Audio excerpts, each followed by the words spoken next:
जय जय शङ्कर हर हर शङ्कर जय जय शङ्कर हर हर शङ्कर जय जय शङ्कर हर हर शङ्कर जय जय शङ्कर. ஸ்ரீ சங்கர சரிதம் தெய்வத்தின் குரல் 5ஆம் பாகம். சிதம்பரமும் ஆச்சாரியாளும் தொடர்கிறது.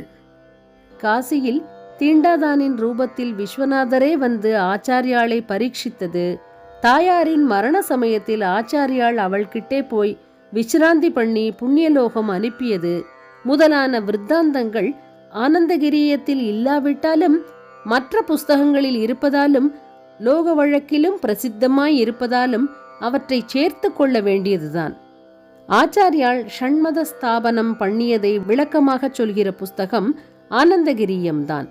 ஆனாலும் பொது அபிப்பிராயத்தில் ஷண்மதம் என்றால் சிவன், அம்பாள், விஷ்ணு, பிள்ளையார், சுப்பிரமணியர், சூரியன் ஆகிய 6 பேரை குறித்த உபாசனை என்று இருந்தாலும் இதில் சுப்பிரமணிய மதமான கௌமாரத்துக்கு பதில் காபாலிகத்தை சொல்லியிருக்கிறது.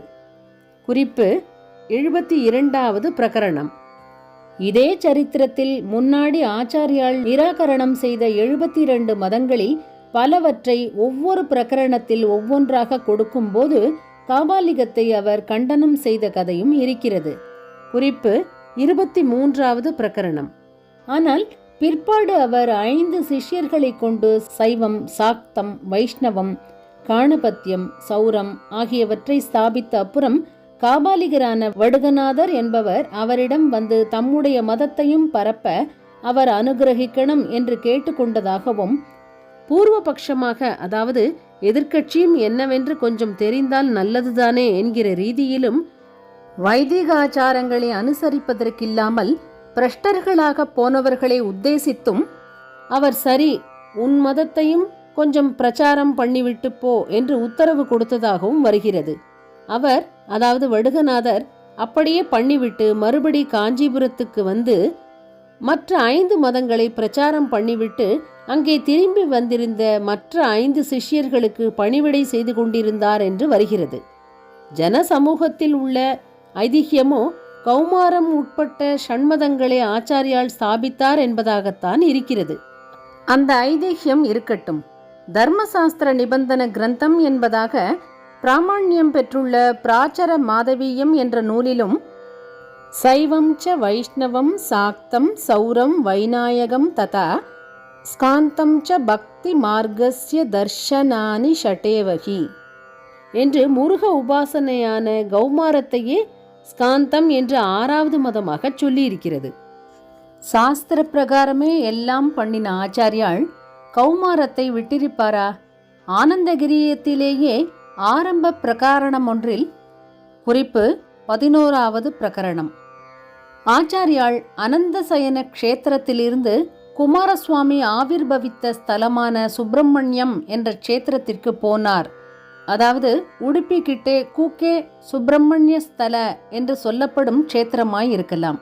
அங்கே குமாரதாரை என்ற நதியில் ஸ்நானம் பண்ணிவிட்டு சர்பரூபத்தில் இருக்கும் சுப்பிரமணிய சுவாமியை பக்தியோடு வழிபட்டார் என்று வருகிறது. குறிப்பு ஸ்நாத்வா குமாரதாராயாம் நத்யாம் சிஷ்ய சமன்விதஹ பக்தியா சம்பூஜயமாச ஷண்முகம் சேஷரூபினம். அதாவது நான் சொன்ன சுப்பிரமணிய ஸ்தலத்தில் சுவாமி சர்பரூபத்தில் தான் இருக்கிறார். கர்நாடக, ஆந்திர தேசங்களில் அப்படித்தான் வழக்கம். தவிரவும் ஆச்சாரியாளின் ஸ்தோத்திரங்களில் சுப்பிரசித்தமாக இருக்கிற ஒன்று சுப்பிரமணிய புஜங்கம். பரமபக்தியும் கவித்துவமும் லலிதமாக சேர்ந்து பாராயண கிரந்தமாக அது இருக்கிறது. திருச்செந்தூர் முருகன் மேல் பாடியது. ஆச்சாரியாளும் நரலீலையாக அவதார விளையாட்டு விளையாடியதில் குரூர ஸ்வபாவம் படைத்த ஒரு எதிர் சித்தாந்தி அவருக்கு ஆபிச்சாரம் அதாவது செய்வினை பண்ணியதை ஏற்றுக்கொண்டு சரீர உபாதைப்பட்ட போது திருச்செந்தூருக்கு வந்து சுவாமியை ஆராதித்து அந்த க்ஷேத்திரத்திற்கே உரியதான பன்னீரிலை விபூதியினால் ரோக நிவிருத்தி பெற்றார் என்று அங்கே ஸ்தல மகாத்மியம் சொல்கிறார்கள்.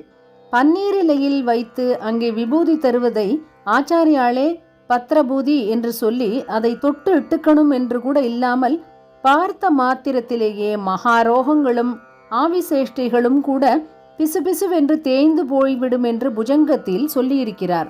அபஸ்மார குஷ்டக்ஷயார்ச்ச பிரமேக ஜ்வரோன்மாத குல்மாதி ரோக மகாந்தக பிசாசாச்ச சர்வே பவத் பத்ரபூதிம் விலோக்கிய க்ஷணாத் தாரகாரே திரவந்தே. குறிப்பு ஸ்லோகம் 25. சம்ஸ்கிருதத்தில் சுப்பிரமணியரை பற்றிய சோத்திரம் என்றாலே முதலில் நிற்பது ஆச்சாரியாளின் புஜங்கம்தான். இதையெல்லாம் கவனிக்கும் போது அவர் ஷண்மதங்களில் ஒன்றாக கௌமாரத்தையே ஸ்தாபித்து அடிஷனலாக காபாலிகத்திற்கும் கொஞ்சம் இடம் கொடுத்திருக்கலாம் என்று தோன்றுகிறது.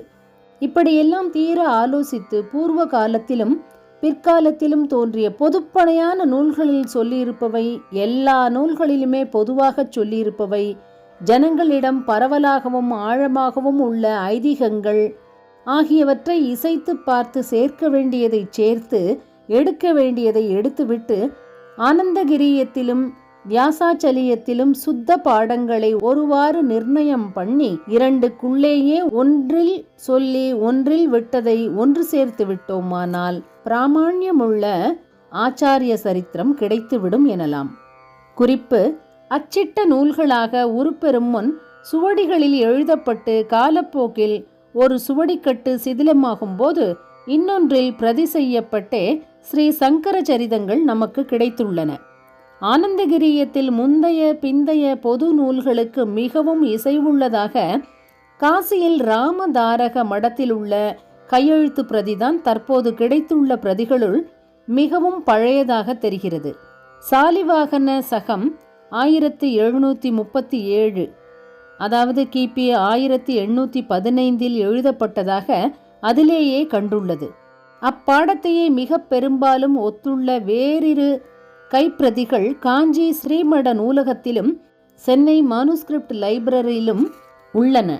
இவற்றை இணைத்தும் மைசூர் ஓரியண்டல் ரிசர்ச் இன்ஸ்டிடியூட்டில் உள்ள 4 கைப்பிரதிகளுடன் ஒப்பு நோக்கியும் முக்கிய பாடமாக கொடுத்து ஓர் ஆனந்தகிரிய பதிப்பை டாக்டர் என் வேழிநாதன் அளித்திருக்கிறார். இவற்றுக்கு மாறாக உள்ள பல பாடபேதங்களையும் அடிக்குறிப்புகளில் கொடுத்துள்ளார். சென்னை பல்கலைக்கழகத்தின் centre of advanced study in பிலாசபியின் பிரசுரமாக நூல் 1971 வெளியாயிற்று. வியாசாச்சலிய சங்கர விஜயம் சென்னை மானுஸ்கிரிப்ட் லைப்ரரியின் பதிப்பாக 1954 வெளியாயிற்று. டாக்டர் டி சந்திரசேகரன் பல பாடபேதங்களை ஒப்பு நோக்கி உருவாக்கியது. இந்நூலின் கடைசி சர்க்கத்தில் விடுபட்டு போய் ஆனால் ஜெகத்குரு ரத்னமாலா ஸ்தவத்தின் சுஷமா வியாக்கியானத்தில் காணப்படுவதான 5 மேற்கோள் ஸ்லோகங்கள் முன்னிணைப்பாக சேர்க்கப்பட்டுள்ளன. ஆச்சாரியாள் காசியில் வசிக்கையில் அவரை விஸ்வநாத பெருமான் தீண்டாதான் உருவில் வந்து பரீட்சித்ததை கூறும் குரு ரத்னமாலாவின் 20வது ஸ்லோகத்துக்கு சுஷமா அளிக்கும் விரிவுரையில் இதே கட்டத்தை கூறும் வியாசாச்சலிய மேற்கோளாக 27 ஸ்லோகங்கள் காணப்படுகின்றன. இவை அச்சிட்ட நூலில் விடுபட்டுள்ளன. எனவே அச்சிட்ட நூலோடு சுஷமாவில் காணப்படும் கூடுதலான மேற்கோள்களையும் சேர்த்து கொண்டால் வியாசாச்சலியத்தின் முழு வடிவம் தெரியக்கூடும். பிரமாணமுள்ள சரித்திரம் என்று ஒருவாறு நிர்ணயம் செய்ததற்கு விரோதமில்லாத வரையில் அதிகப்படியான எல்லா கதைகளையும் ஐதீகங்களையும் சேர்த்து கொள்ள வேண்டும். புத்தியால் ஆலோசித்தால் மட்டும் போதாது, பக்தியும் வினயமும் ரொம்ப அவசியம். ஒன்று இருந்தாலே மற்றது வந்துவிடும். நம் அபிமானம், நம் அபிப்பிராயம் என்று ரொம்ப வீம்பாக பிடித்து கொள்ளாமல் சத்தியம் தெரியணும் என்ற பிரார்த்தனையோடு ஆராய்ந்து பார்த்தால் நம் புத்தியை பொறுத்து பக்தியை பொறுத்து தெரிகிற மட்டும் தெரியும். பக்தியோடு எல்லா சரித்திரங்களையுமே படித்து கதை வழியாக ஆச்சாரிய ஸ்மரணம் பண்ணி அவருடைய அனுகிரகத்தை அடைய வேண்டியது. நமக்கு முக்கியம் அந்த அனுகிரகம்தான். சிதம்பரமும் ஆச்சாரியாலும் நிறைவு பெறுகிறது.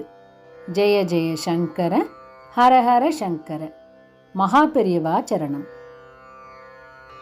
जय जय शङ्कर हर हर शङ्कर जय जय शङ्कर हर हर शङ्कर जय जय शङ्कर